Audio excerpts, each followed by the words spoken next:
An original from Story Studio Network. Welcome to the Fatigue Fixer podcast. Have you ever wondered why you and most of the women you know seem tired so much of the time? Well, this is the podcast where we explore why. I'm your host, Dr. Sarah Vedboncoeur. I'm a naturopathic doctor, hockey and baseball mom, bookworm, and nerd at heart who's fascinated by the state of modern women's health and well-being. I've had the privilege of treating thousands of women in my practice over the past 14 years, and hearing your stories has taught me an important lesson. Women are incredibly strong, resilient, and self-aware. And yet, too many of us are struggling to show up fully in our lives because we're tired and unwell. I want you to have the energy you need to share your unique gifts with the world because we are in desperate need of more female leadership. So join me for conversations that will help you feel less alone, more informed about all the things that might be draining your energy, and inspired to fix your fatigue and wake up every morning feeling rested and excited for the day ahead.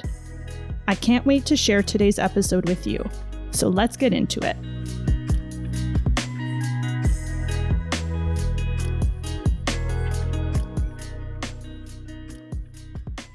Today we're talking about something that most of us have too much of, but yet we still want more of it. We're constantly being encouraged to buy more of it, and then we spend our precious time and energy managing it. Stuff. I don't know if you remember the book by Marie Kondo, The Life-Changing Magic of Tidying Up.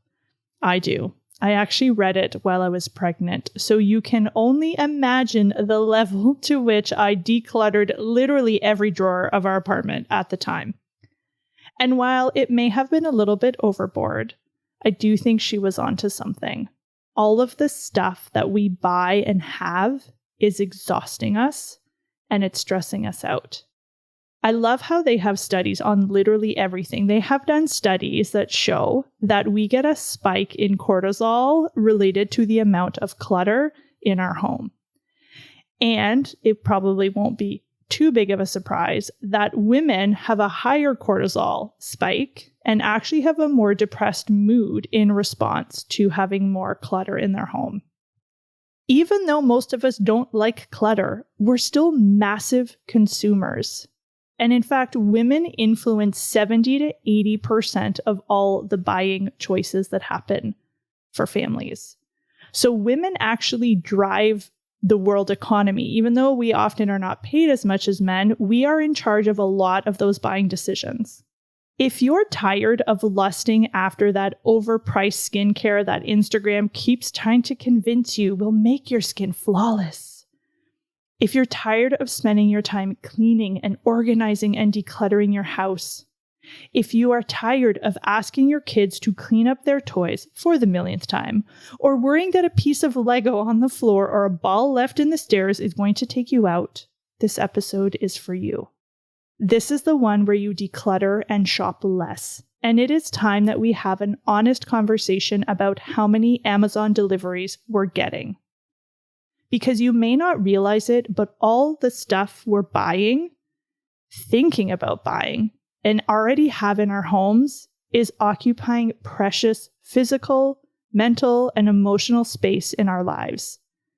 And it might just be taking a toll on your energy in ways you haven't realized. So let's start with some of the physical costs. One of the ways that all of this stuff and clutter drains us is with sensory overload. Because when we have so much stuff, it creates a whole bunch of visual chaos. It overwhelms our senses and makes it harder to relax or focus. And this is one of the things I hear all the time from women, and something I've certainly noticed about myself, and I talked about this in a previous episode. So many women have sensory fatigue and sensory overload, right? We don't like bright lights. We don't like loud noises. We don't like smelly smells, right? Our brain is feeling overwhelmed by all the way that our senses are being assaulted. So if your environment is super cluttered and everywhere you look, there is just stuff upon stuff, that actually adds to your stress level. Because like we talked about in the episode about cortisol, your brain is constantly scanning your environment to figure out what the threat level is. And obviously clutter is not actually threatening, but it's still information that your brain has to process 24 hours a day. Then there is the tidying, the never-ending tidying that so many women are doing, especially in the evening. I love to ask my patients, like, what are you doing between dinner and bedtime? And a lot of women are spending significant portions of their evenings tidying.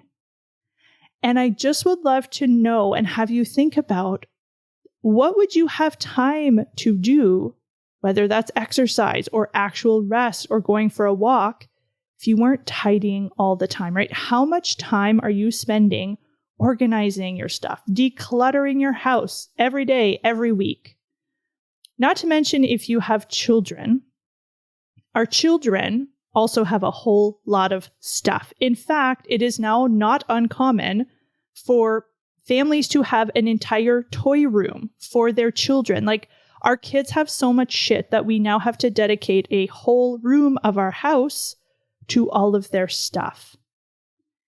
And then we actually don't even have enough room in our giant homes for all of our crap. So now we have storage companies where we put all the stuff that we don't use, but that we refuse to get rid of. We literally rent more space so that we can put more stuff into storage. And clearly, if it is put away, you probably are not really using it because it's probably locked halfway across town. I want you to think again, what is the energetic cost? What are some of the physical costs that you are paying for having all of this stuff? What could you be doing with your time and your energy if you weren't always cleaning and tidying and organizing? When you have less stuff, you don't spend as much time, again, organizing, cleaning, and decluttering. It literally opens up time and space in your life. Then there is the mental cost. Think about the amount of time that you spend online searching, researching, comparing products, looking for the best price, right? Then you go into the whole debate, or at least I do. Do I need this? Do I really need this? Do I need it now? Then you think about it, right? You have a whole conversation in your head about like, should I buy it? No, I don't need it, but I really want it. It's a good price, blah, blah, blah, blah, blah. And you put it in your cart. And if you're like me, you abandon your cart and you don't actually buy it. And then you have to read a whole bunch of emails from the company being like, did you forget? Did you forget to buy it? No, I didn't forget. I'm trying to not buy the thing. Leave me alone. So think about the mental energy that you spend, again, when you are constantly trying to acquire new things. The other way that all of our stuff drains us mentally is around decision fatigue. We make hundreds, if not thousands, of decisions every single day. And little things like finding where your keys are or choosing what to wear, those all become more difficult when there is so much stuff in your house, right? When there's so much stuff to sort through. I always think of the example of like Mark Zuckerberg and President Obama, and not that we necessarily want to be emulating those specific people, but one of the things that both of those men who are very powerful did is they wore the same friggin' outfit every single day. And the reason that they do that is that they don't want to waste precious brain energy figuring out what to wear. Now, I'm not saying you need to wear the same thing every single day, but most women, we have well over 100 pieces of clothing in our closet. So when you open your closet door every morning, you are assaulted by choice. And again, it's a beautiful problem to have too many things to wear. But again, is that how and where you want to spend your mental energy? Or are there other things you would rather spend your brain power on than figuring out what combination of pants and top you're going to wear? And then there is the mental load. We talk so much about the mental load on this show because it is such a real reason why so many women are tired. And in this case, it's the mental load of managing all the stuff, right? It is the cleaning of the stuff, the organizing, the storing, the tidying it, or even ignoring it, right? A lot of times we spend mental energy ignoring all the clutter and all the things that bother us because, again, we don't have the time or the energy to deal with it. All of that is taking a toll on your mental energy. And it can also take a psychological toll. It can also be quite weighty in the sense that sometimes our stuff is a reminder of unmet goals. So this was true for me. In the pandemic, when everyone went on their Peloton craze, I bought an exercise bike, not a Peloton, because I know myself. I knew I probably wasn't going to use it. So I bought just an inexpensive bike to see if I was going to do the Peloton thing. And I never used it. And it literally sat right beside me where I'm sitting now in my office. And every day I would look at the bike and I would feel guilty that I wasn't using the bike. And finally, after like a year and a half of staring at this bike, I was like, I'm just not someone who's going to do indoor biking. I don't need to feel guilty about it. And I passed it along to a student who was like so happy to get this bike. So how many things are you looking at that are reminding you of like things that you're not doing, or they're reminding you about money you spent that maybe you regret, right? Maybe you did buy that thing that you got super excited about and you never used it, or it didn't turn out to be as good as you wanted. And every time you look at it, you're reminded like what a big waste of money that was. Then let's talk about the emotional cost. And I think we cannot have this conversation without calling something out, which is we live in a very capitalist society. And capitalism needs consumers in order to function. If we take one example, so the beauty and personal care market worldwide is projected to generate a revenue of $677 billion this year. And the way that capitalism turns us into consumers is often by making us feel that we're not good enough and that we are missing something. So they will create a problem. They will invent a problem. They will create a problem. And then, surprise, surprise, they will sell us the solution. That leaves us in this constant state of wanting, because all of the messages we see online, on TV, are often reaffirming where we feel insecure, where we feel like we don't have enough, where we feel like we're not good enough. And then all of these companies are trying to sell us the solutions that they make us feel are going to fix those problems. So they're totally preying on our insecurities. And we have created this belief that if we just find the right product, if I find the right pair of jeans, the right skincare, the right supplement, I'm going to feel better.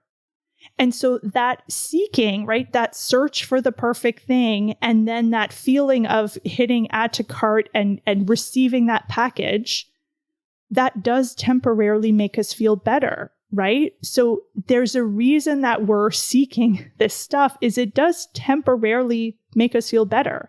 And one of the ways that it does that is that when we are purchasing new things, right? When you hear the Amazon guy drop something at your door and you open the package, you get a nice surge of dopamine. And dopamine is that brain chemical that's associated with pleasure and reward, right? If our lives are not very exciting, if things feel kind of dull and mundane and routine and we're tired and we're just looking for a little hit of pleasure, a little hit of excitement, buying stuff does that for us really easily. And thanks to places like Amazon, we can have that wish fulfilled literally overnight, right? There's no waiting period. We get to experience that little rush very, very quickly. The problem, which most of us have hopefully realized by now, is that the satisfaction and excitement and pleasure that comes from buying stuff doesn't last, right? It's a very temporary high. So it leaves us constantly wanting more. So it creates this vicious cycle where I see something online that tells me something is wrong with me. My forehead has too many wrinkles. My face is too round. My stomach is not flat enough. My bank account isn't big enough. Like, pick a problem. It makes you feel like something's wrong with you. You think, I need to fix this problem so I can feel better. You're going to get an ad telling you to buy this thing that's going to make everything better. You buy it. It rarely fixes the actual problem. You feel good for a hot minute, and then it goes away. And then you're looking for the next big thing. And it creates this cycle where you just go round and round and round. And I want to offer you a different perspective, which I think you already know deep down inside, but that it's easy to forget because of the world that we live in, which is that what most of us actually want, like the things that actually bring us long-term pleasure, are not things. They're often experiences. Last fall, I had the pleasure of doing a workshop with Liz Gilbert, who is the author of Eat, Pray, Love. And she had us do a few different exercises. And one of them was to write ourselves a letter. And we were writing ourselves a letter of enchantment. And I'm actually going to read you what I wrote in that workshop because I think it'll really help to drive this point. The letter says, "Dear Sarah, I am your enchantment, and here's what I want to tell you. I love that first sip of my morning coffee. I love easing into the day and not feeling rushed. I love how my body and mind instantly relax when I step into a hot bath. I love the feeling of getting into bed every night and reading. I love the feel of lake water on my body. I love the softness of Teo's skin," that's my son, "and watching him sleep when I kiss him goodnight before bed. I love the sound of leaves or snow crunching under my feet when I'm walking.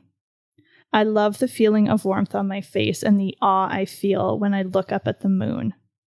I love losing track of time doing a puzzle while listening to really loud music. I love the emotion that rises within me when I hear live music. I love laughing so hard I fall over and feel like I'm going to pee my pants. I love feeling content with exactly where I am and what I have. I love watching the leaves change in color and a breath of fresh air in my lungs." That's what I wrote. And I want you to notice that nothing in there involved stuff, right? It was not about things that I own. It was not about how beautiful my clothes are. It was all about super simple daily pleasures. And I'm not special. There were hundreds of women in the room, and everyone's letters talked about community. They talked about nature. They talked about rest. What most of us actually want, the desires that we are trying to fill when we buy all of this stuff, are very simple, right? Most of us just want to feel probably more relaxed and less rushed. We want more pleasure that comes from things that actually give us lasting, deep pleasure. And notice how nothing on my list really required a lot of money. The only thing that required money in there was to buy tickets to see live music, but you can also find free live music. It also doesn't require that I blow up my life, right? I don't have to quit my job or leave my partner or do anything radical to have all of the things that I just listed. And I bet the same is true for you. So again, if we can start to let go of this desire that we have for stuff, this idea we have been fed that buying more stuff is going to fix all of our problems and make us finally feel happy and content, if we can let go of that, it can actually open up space to help you clarify what actually matters. And I bet if you wrote yourself a letter like the one I just read to you, yours would sound similar in the sense that it would all be probably very simple things. What most of us want is we want to spend time with the people we love. We want to have time for hobbies or just for feeling more peaceful. The last piece that I want to touch on is the environmental cost of all of the shit that we are consuming and buying.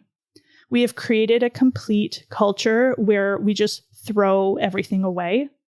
So of all this, stat hurts my heart. Of all the materials flowing through the consumer economy right now, only 1% remain in use 6 months after sale. We are buying shit and we are throwing it away. And the fashion industry is a huge part of this. They are responsible for 8 to 10% of global emissions. And there's such a trend right now around fast fashion and having all the latest fashions. And that's a place where we consume a lot as women. We buy a whole bunch of clothes. And it's also a reason why, sadly, we are all full of plastic. because 35% of the microplastics that are in the ocean come from washing synthetic textiles. They're from the clothes that we wear. And again, what has happened is we have normalized something that is not normal, right? When I open my Instagram, how often do I see a woman sharing a haul of clothing where she's ordered 8 bathing suits or 8 dresses or 8 somethings, right? We have normalized that we're going to be getting huge amounts of new clothes on a weekly or monthly or even seasonal basis, right? This is not normal to be consuming this much, like to have this much clothing, this much new clothing all the time. I was curious to see how many Amazon deliveries happen. 1.6 million orders every day through Amazon. And Amazon is just like representative of this problem. I'm not picking specifically on Amazon, but it's just such a representation of this need that we have for quick dopamine hits by buying shit and having it delivered to us. And just this like complete overconsumption that we have normalized. The other thing that I've seen lately, and you may have seen this too, are these like fridge organizational videos. So literally you'll see usually a woman unpacking groceries that are usually already wrapped in plastic, and she'll take it out of the wrapper. And then she'll put it in a fridge full of plastic organizers. So now everything is like individually organized. Like, number one, whose fridge looks like that in real life? Number two, why do we think that it was a good idea to buy food already wrapped in plastic, take that plastic away, but then buy new plastic to put it in the fridge? A lot of the stuff we see influences what we think we need and we want. And a lot of what we see is extreme overconsumption and consumerism. So why are we doing this? Well, I already talked about it. We're looking for a simple hit of pleasure when things are maybe feeling a bit dull and boring. Like buying a new sweater from Lululemon sure is easier than turning to your partner and saying, I feel really disconnected right now. Getting a new hyaluronic acid serum and putting that in your cart is easier than admitting that you're struggling with the way your body's changing. So we're buying stuff to temporarily distract ourselves from the things that don't feel good, right? Whether that's boredom, anxiety, resentment, insecurities about how we look. I want to share some of the things that I'm doing to address this in my own life, some of the ways that I'm trying to be a more mindful consumer. The first thing I'm doing, and I think the most powerful thing we can do, and again, this is not just about buying, this is about the impact that all of your stuff, again, is having on how you feel, right? Your mental energy, how you're spending your time, your emotional energy, not to mention the environment. So the first thing I'm doing is I'm buying less, just overall trying to buy less. And I'm also trying to buy the best quality that I can afford so that whatever I buy lasts longer. And the other thing that I'm doing is I am trying to shop locally as I can and support small, especially female-owned businesses. Because if you want where you live to have independent stores, you have to shop there, right? If you're always ordering from Amazon, don't be sad when the main strip where you live becomes a whole bunch of box stores, because these little stores need us. They need our support. So I really try to shop local. Yes, it often costs more. But again, if you're buying less, you can afford to spend a little bit more because you're not buying so much crap. The other thing I read, which I think is great, is if you want something, put it in your cart and leave it for a month and see if you still want it at the end of the month. Because again, most of us just want that like temporary hit. And a lot of times, like I cannot tell you how many things I've put in carts and left, and I don't even, you never forget, you never regret, very rarely regret. So just give it time and see if you actually need or want the thing. I also love secondhand shopping, and that way, again, I'm trying to have more reusing of things that are already out in the world. I'm not consuming new things.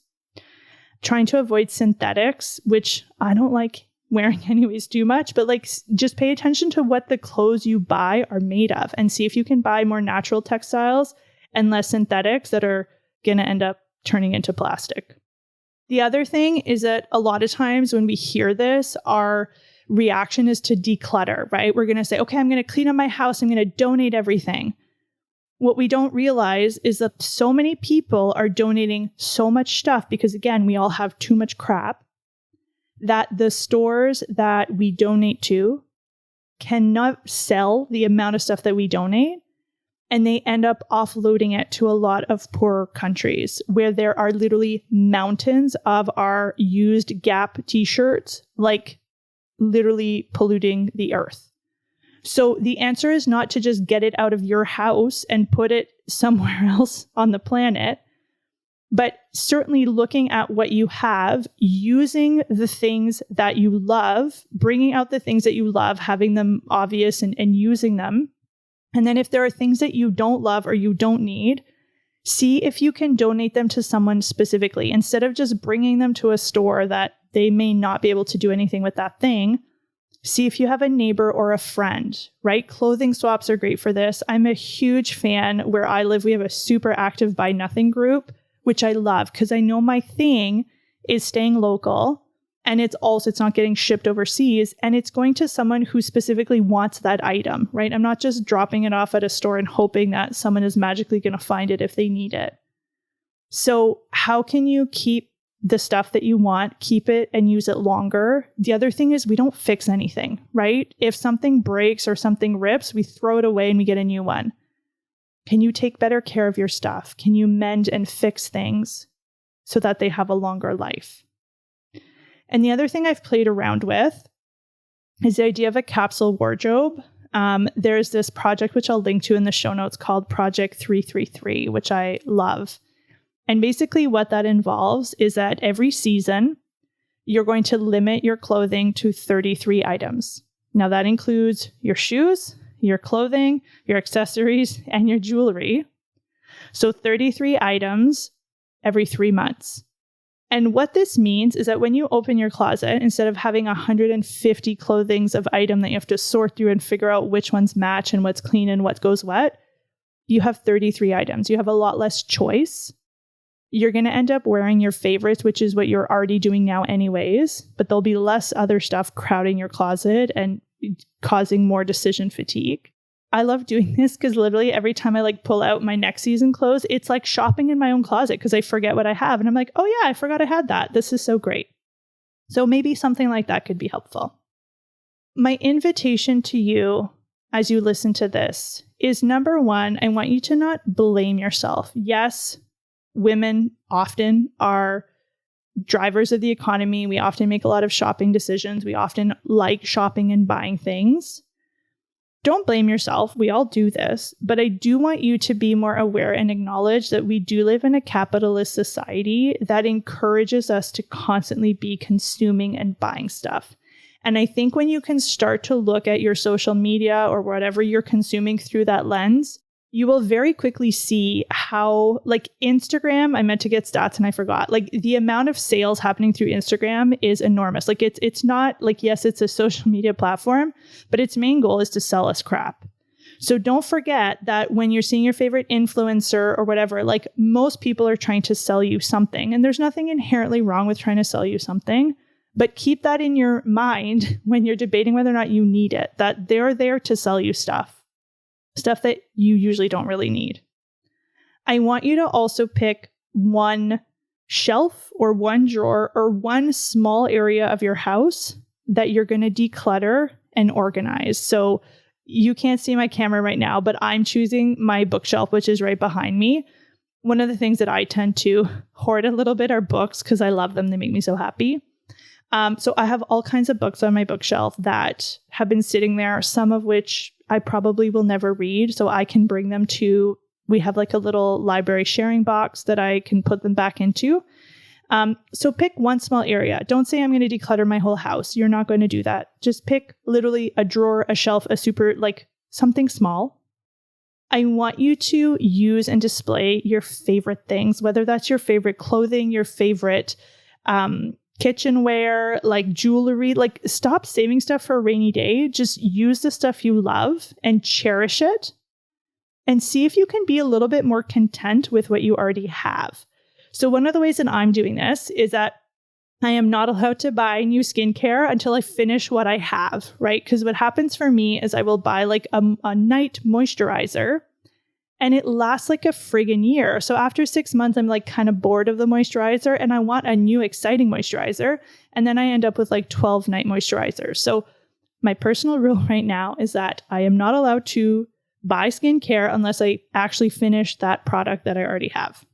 I want you to try to buy less. I know it's not easy, but it actually feels better to just have less stuff and save some money, buy better quality, mend and fix things when they break so that they can have a longer life. And I want you to pay attention to what's going to happen with your time, your mental energy, your emotional energy. I want to see what opens up for you when you are not constantly trying to get more stuff, to think about stuff, to debate whether or not you're going to buy the thing. And you might realize that you have more time for the things that actually bring you joy, like the things that were on my list, like taking a hot bath, like reading a book, like sipping a hot cup of coffee. Again, most of us actually want really simple things. We've just been convinced that the way that we're going to feel good and be happy is by buying stuff. I hope that you enjoyed this episode. I would love to hear your thoughts. You can always come find me on Instagram. My DMs are always open.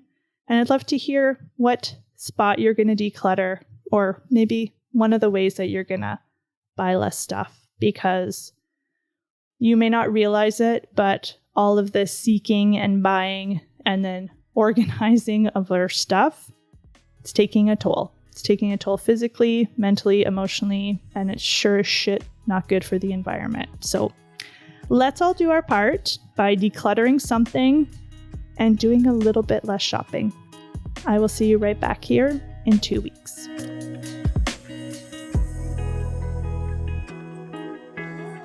Thanks for spending your precious time with me today. If you enjoyed today's episode, I'd love it if you would send it to a woman in your life who needs to hear it. And there's no better way to help me reach more women who want to fix their fatigue than to take 2 minutes to leave a rating and review wherever you're listening to this. Ready to get more insight into what's making you tired?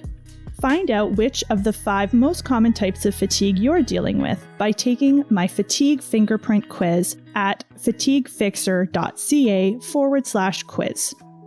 Are you dealing with frazzled fatigue, where your body's exhausted but your brain won't shut up, making it hard for you to fall asleep?